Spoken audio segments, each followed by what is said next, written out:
Alright, so we're going to continue with the fraction part of the test.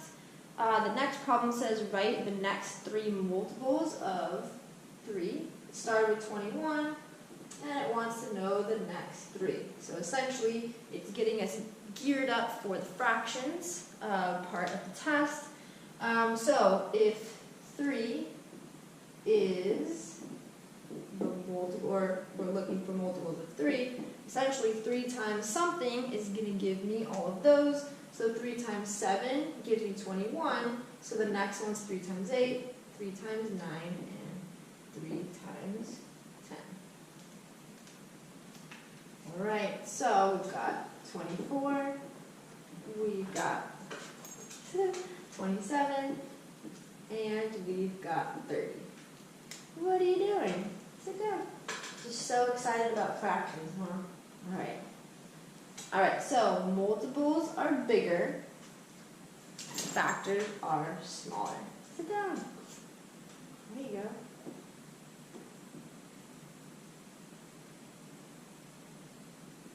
go.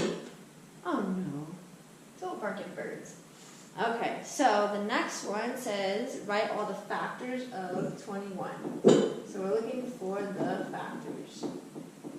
So when we're doing factors, 1 and 21 are basically like the extremes. They're on the opposite ends.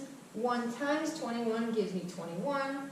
2, that doesn't work. 2 times, well, it can't do 2 times anything.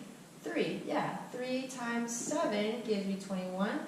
4 is not a factor, 5 isn't a factor. So using this method ensures that you get all of your factors.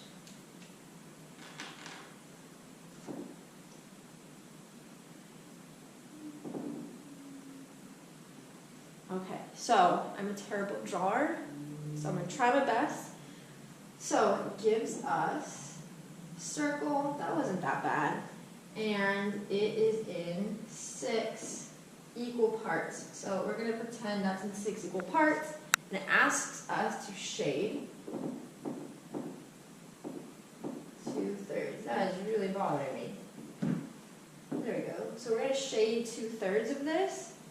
So what you could do is you could say 2/3 equals something over 6. You could set it up like an equivalent fractions, and you could say, well, 3 times 2 gives me 6, so 2 times 2 is going to give me 4. So that tells me that 2/3 is the same thing as 4/6, so I could shade in 4 of them.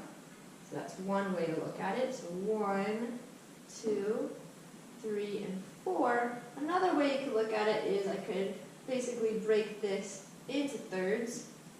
So here's 1/3, here's a third, and then here's a third over here, and I've shaded in 1/3 and another third, so I've shaded in 2/3. So visually, or looking at it through equivalent fractions. But either way, 2/3 and 4/6 are equivalent fractions.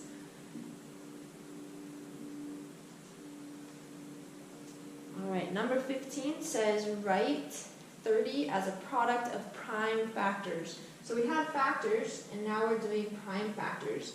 Prime, the number can only be divisible by itself in 1, and factors, I'm looking for something smaller than 30. Product, I'm going to be multiplying those numbers at the end. So a method to get the prime factors would be doing a factor tree. And the way I do my factors tree is I just start out with any 2 numbers, or any 2 factors of 30. So I see 2 and 15. If your factor is prime, so 2 can only be divisible by 2 in itself, circle it. If it's not, keep going and do the process again. So 15, factors, 2 factors that multiply to give me 15, 3 times 5, multiply to give me 15, 3 is prime, and 5 is prime. So the last step, this is a method, but my answer needs to be a product, like I was saying, multiplying. So my answer, 2 times 3 times 5 is my answer. And if we go backwards, 2 times 3 is 6, times 5 is 30. So those are the prime factors, and that's written as a product of prime factors.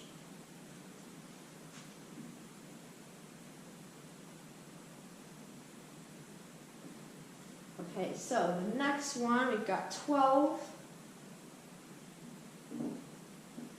over 28. We want it in simplest form.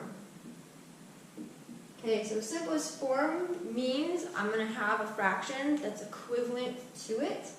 And being equivalent to it, I got to take out the biggest common factor or all the common factors to get there. So 12 and 28 can be divisible by 2. So I could start there, but I'd have to divide by 2 again. So the biggest common factor of 12 and 28 is 4. So I'm going to divide the top by 4 and the bottom by 4. So 12 divided by 4 is 3. And 28 divided by 4 is 7. And as a reminder, when we work with fractions, your final answer should always, always, always be in simplest form. So take out all the common factors, and it always has to be the same number that you're taking out, top and bottom. And then, of course, your final answer has no common factors anymore in it.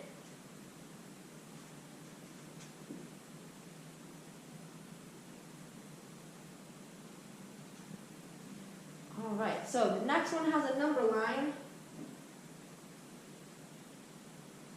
And 0 is over here, 1 is here, and 2 is here. And each one is split up into 6 equal pieces. I'm going to try my best. So 1, 2, 3, 4. So 1, 2, 3, 4, 5, 6. 1, 2, 3, 4, 5, 6. 1, 2, 3, 4, 5, 6. So we'll get rid of that last piece. Okay, so it's not perfect, but good enough, I suppose. You have it perfect on your paper. So B is right here. And we want to know what is the rotation of B. So the first thing I want to know is how many equal sized pieces is being divided. And I just drew it, so I know 1, 2, 3, 4, 5, 6.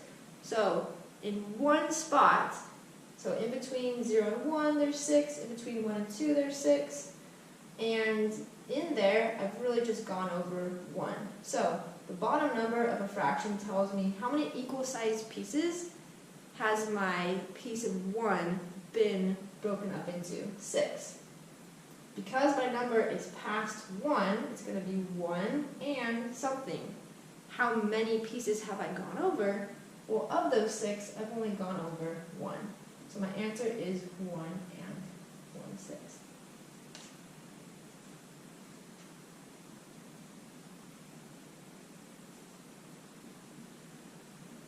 All right, next problem. So again, I'm going to try my best to draw this for you. Okay, and these are split into pieces that are each equal sized thirds. That's terrible, but we'll pretend those are equal sized pieces of 3. So 2 of the circles are fully shaded in, and I have 1 piece that is shaded in the last one, and we want it as a mixed number, and we want improper. Okay, so mixed number, how many wholes do I have, or whole pieces? I have 2 whole pieces, and then how many do I have left over? So we're going to start with doing the bottom number here. So again, just like the last problem, bottom side of the fraction, how many equal sized pieces are in 1 whole? There are 3 pieces in each 1 piece. So that's the bottom number.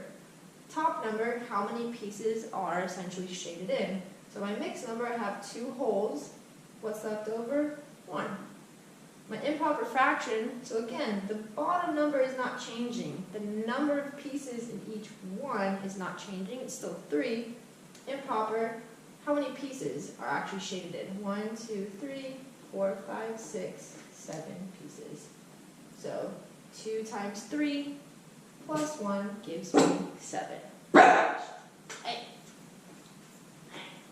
Not barking table. Thank you. Okay.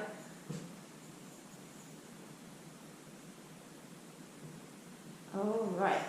So moving on. The last page. So now we don't have a picture, and we've got 14 over 9, and I want it as a mixed number.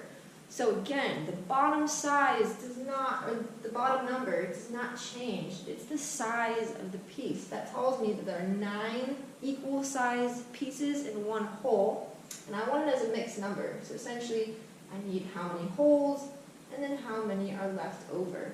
And I can do this by division. 14 divided by 9. And essentially that bar is telling me 14 divided by 9. So 9 goes into 14 one time. How many are left over? 5. So how many pieces actually go in? 1 whole. How many are left over? 5. Okay, so moving on. Oh, I should box that. That would be our final answer.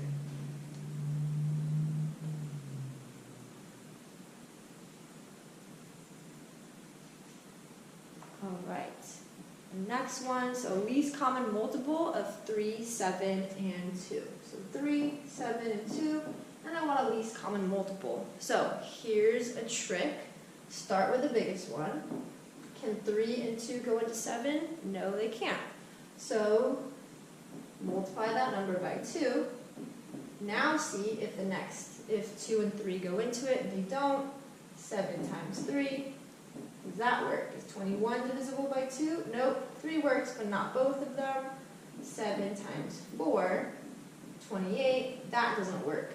So eventually, when I continue multiplying, so 7 times, so 7 times 5, we'll just keep going. So 7 times 5 and 7 times 6. So 7 times 5, 35, and 7 times 6 is 42.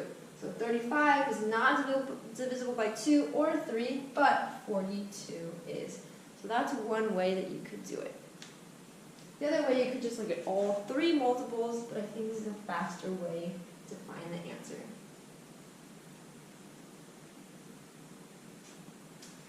Alright, so I want to know if 2 ninths is bigger or smaller than 1/4. And in doing so, the only way to figure that out is to have each of those fractions have the same common denominator. I need the sizes of the piece to be the same. So the least common denominator between 9 and 4 is 36. Okay, and I'm going to use my golden rule of fractions. Whatever I multiply the bottom by, I have to multiply the top by. So 2 times 4 is going to give me 8. And over here, I have 4 times 9 gives me 36. So 1 times 9 is going to give me 9. Okay, so now I'm just comparing the tops, because those are the number of pieces.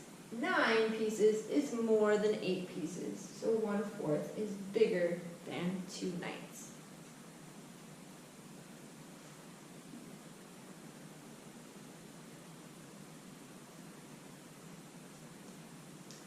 Alright. So now we're multiplying fractions. Okay, so when we multiply fractions, if you have a whole number, or any operation really with whole numbers, put it over 1 when you have fractions involved. Okay, and when we multiply, we want to get it in the simplest form first by getting rid of any common factors top to bottom. I'm going to write it as one big happy family first, just to make it easier to see if we have common factors. So 5 divided by 5, and 5 divided by 5. So that makes a 1 down here, and a 1 up here. So when I multiply, 4 times 1 times 4 is going to give me 16. And on the bottom, I've got, oh, that's supposed to be a 17. That's not going to change our problem. There we go. 1 times 1 times 17 is going to give me 17. So 16 over 17 is your answer.